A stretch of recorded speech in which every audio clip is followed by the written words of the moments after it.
بسم الله الرحمن الرحيم الحمد لله رب العالمين الرحمن الرحيم مالك يوم الدين وصلى الله تعالى وسلم وبارك على نبينا محمد وعلى آله وأصحابه ومن تبعه بإحسان إلى يوم الدين أجمعين۔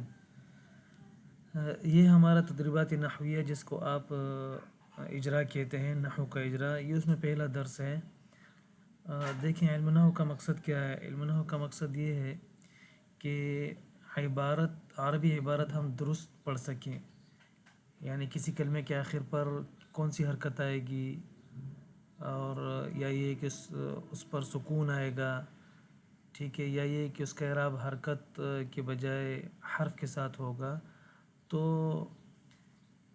یہی مقصد ہے علم نحو کا، اور اس علم میں اسی طرح کے قواعد پڑھائے جاتے ہیں جو ہمیں یہ بتائیں کہ کب کس اسم پر کون سی حرکت آئے گی، اور کب کس کلمے کے آخر میں سکون آئے گا، اور کب کس کلمے کا اعراب حرف کے ساتھ ہوگا، یعنی واو کے ساتھ یا الف کے ساتھ یا کے ساتھ، اور یہ ہے کہ کب فعل مضارع کے آخر میں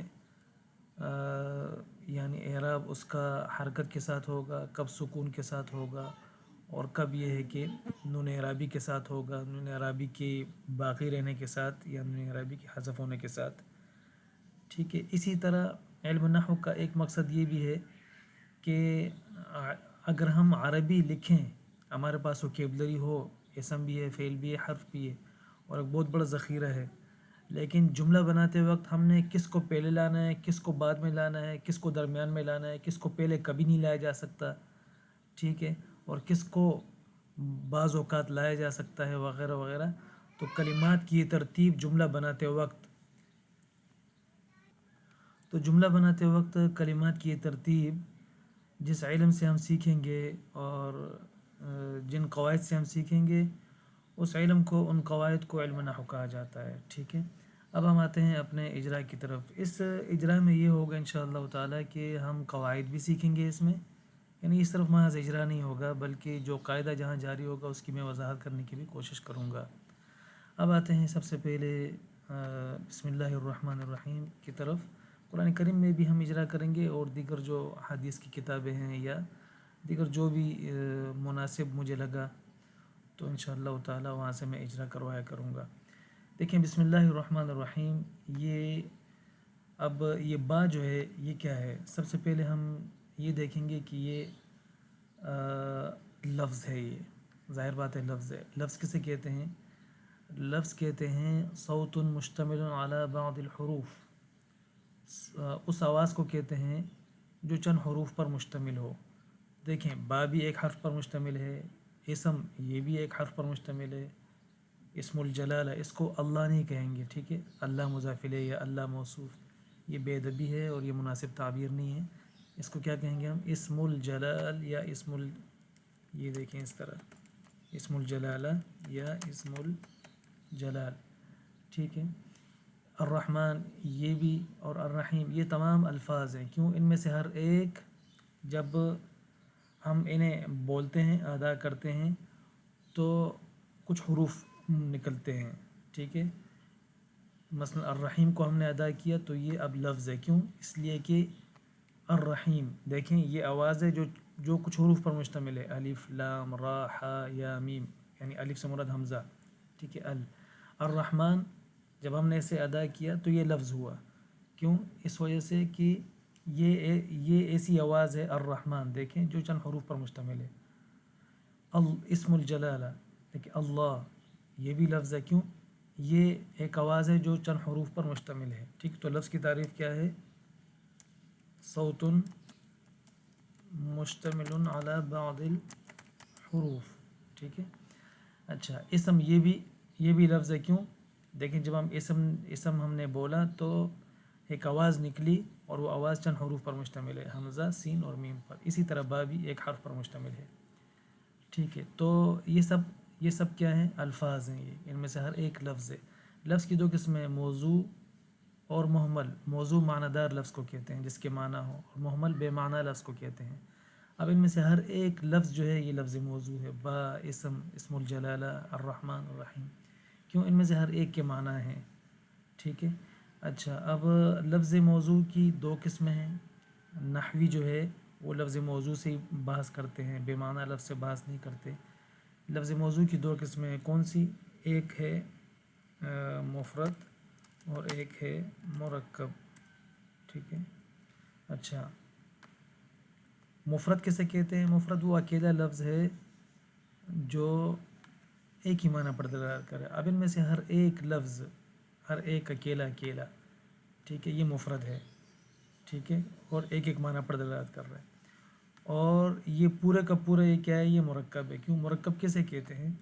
مرکب کہتے ہیں جو ما ترکب من کلمتین فاکثر، جو دو یا دو سے زیادہ کلمات سے مل کر بنے۔ ما ترکب من کلمتین فاکثر، اب یہ دو سے زیادہ کلمات پر مشتمل ہے، ٹھیک ہے۔ با ایک کلمہ ہے، اسم دوسرا کلمہ ہے، اسم الجلالہ تیسرا کلمہ ہے، الرحمن چوتھا کلمہ ہے، الرحیم پانچواں کلمہ ہے، ٹھیک ہے۔ اچھا، اب مفرد کو کلمہ بھی کہتے ہیں، اور کلمے کی کتنی قسمیں ہیں؟ 3، اسم، فعل اور حرف، ٹھیک ہے۔ اب ہم نے یہاں پر تلاش کرنے ہیں کہ اسم ان میں سے کون سا ہے، فعل کون سا ہے، حرف کون سا ہے، اور علامات کون سی ہیں، ٹھیک ہے۔ اسم کسے کہتے ہیں؟ اسم وہ کلمہ ہے جو اپنے معنی پر خود دلالت کرتا ہے، اپنے معنی پر دلالت کرنے کے لیے اسے کسی اور کلمے کو ساتھ میں ملانے کی ضرورت نہیں ہوتی، خود ہی دلالت کرتا ہے، ٹھیک ہے۔ فعل کسے کہتے ہیں؟ جو اپنے معنی، اچھا، اور اس میں کوئی زمانہ بھی نہیں پایا جاتا، 3 زمانوں میں سے کوئی زمانہ بھی نہیں پایا جاتا اسم میں۔ فعل کسے کہتے ہیں؟ فعل وہ کلمہ ہے جو اپنے معنی پر خود دلالت کرتا ہے، اپنا معنی خود بتاتا ہے، اپنا معنی بتانے کے لیے اسے کسی اور کلمے کی ضرورت نہیں پڑتی کہ اس کے ساتھ ملایا جائے، ٹھیک ہے۔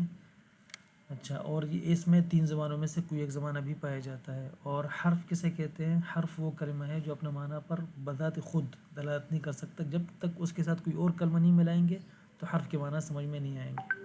اچھا، اب ہم دیکھتے ہیں ان میں سے جو یہ با ہے، یہ کیا ہے؟ اسم ہے، فعل ہے، حرف؟ تو با حرف ہے، کیوں؟ اس کیا علامت پائی جا رہی ہے؟ تو حرف کی علامت جب بھی آ جائے حرف، تو آپ یہ کہیں گے کہ اس میں اسم اور فعل کی کوئی علامت نہیں پائی جا رہی، اس لیے یہ حرف ہے، اس طرح ہم نے پہچانا، ٹھیک ہے۔ اچھا، اسم یہ کیا ہے بھائی؟ اسم ہے، فعل ہے، حرف؟ تو یہ اسم ہے۔ کیا علامت ہے اس میں اسم کی؟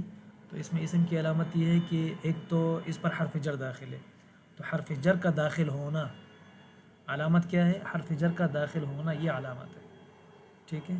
اچھا، تو ہم کیسے پہچانیں گے کہ ایک اسم، ایک قسم جو ہے، یعنی ہم کیسے پہچانیں گے کہ ایک کلمہ اسم ہوتا ہے؟ تو یہ کیسے پہچانیں گے ہم؟ جب اس پر حرف جر داخل ہو، تو یہاں پر حرف جر با داخل ہے، حروف جر آپ کو یاد ہونا چاہیے، با تا کاف لام واو منذ مدخلا رب حاشا من عدافی عن علی حتی الہ۔ اچھا، تو یہ حروف جر یاد کریں، یہ واجب ساتھ میں یاد رکھیں کہ کیا کیا یاد کرنا ہے، حروف جر کیا عمل کرتے ہیں، ٹھیک ہے، یہ بھی یاد ہونا چاہیے آپ کو، صحیح ہے۔ اچھا، اسم جو ہے، ایک علامت تو اس میں یہ ہوگی کہ شروع میں حرف جر اس پر داخل ہے، دوسری علامت اس میں یہ ہے کہ یہ مضاف ہے، ٹھیک ہے۔ بسم اللہ، دیکھیں مضاف کی خصوصیات کیا ہیں کہ اس پر الف لام داخل نہیں ہوتا، ٹھیک ہے، عموماً اس پر الف لام داخل نہیں ہوتا، بعض حالات ایسے ہیں، 5 صورتیں ایسی ہیں جن میں مضاف پر الف لام داخل ہوتا ہے، ابھی وہ وقت بتانے کا نہیں ہے، آپ لوگ مبتدی طالبات ہیں، ٹھیک ہے، مبتدی طلبہ ہیں آپ لوگ۔ اچھا، ایک تو اس پر الف لام داخل نہیں ہوتا، اور دوسرا یہ ہے کہ اس پر تنوین نہیں آتی، یہ یاد رکھیں۔ اور جب ہم ترجمہ کرتے ہیں مضاف مضاف الیہ کا، تو مضاف مضاف الیہ کا ترجمہ کرتے وقت کا، کی، کے، یا را، ری، رے آتا ہے، دیکھیں آپ اس کا ترجمہ کریں، اسم اللہ، اللہ کا نام، ٹھیک ہے، بسم اللہ۔ تو اسم میں 2 علامتیں ہوں گی، ایک یہ مضاف ہے اور دوسرا اس پر حرف جر داخل ہے، ٹھیک ہے۔ مضاف مضاف الیہ کیسے پہچانیں گے؟ بہرحال آتا رہے گا، انشاءاللہ پہچان لیں گے۔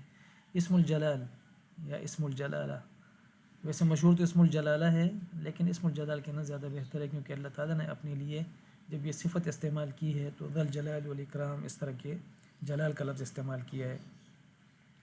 اچھا، یہ اس میں کیا علامت ہے؟ اسم، یہ اسم ہے، فعل ہے، حرف؟ اسم ہے، ایک تو ال ہے اس کے شروع میں، ال ہونا، ٹھیک ہے، الف لام کے بجائے ال کہا کریں۔ دوسرا یہ ہے کہ یہ علم ہے، علم ہونا بھی اسم کی علامات میں سے ہے۔ اور تیسرا یہ کہ یہ موصوف ہے، یہ موصوف ہے اور بعد والی دونوں اس کی صفات ہیں، تو 3 علامت ہو گئی اس میں۔ اسم کی علامات آپ کو یاد ہونی چاہیے، فعل کی اور حرف کی۔ الرحمن، یہ اسم ہے، فعل ہے، حرف؟ تو یہ اسم ہے، کیا علامت ہے اس میں اسم کی؟ ایک تو ال ہے، ٹھیک ہے، بس یہ علی ایک ہی علامت ہے اس میں. اور الرحیم یہ کیا ہے اسم فعل حرف, تو یہ بھی اسم ہے. کیا علامت ہے اس میں اسم کی, اس کے شروع میں ال ہے. تو بہرحال اتنا کافی ہے. کچھ چیزیں جو آپ کو بتائی ہیں وہ آپ لوگوں کو یاد ہونی چاہیے.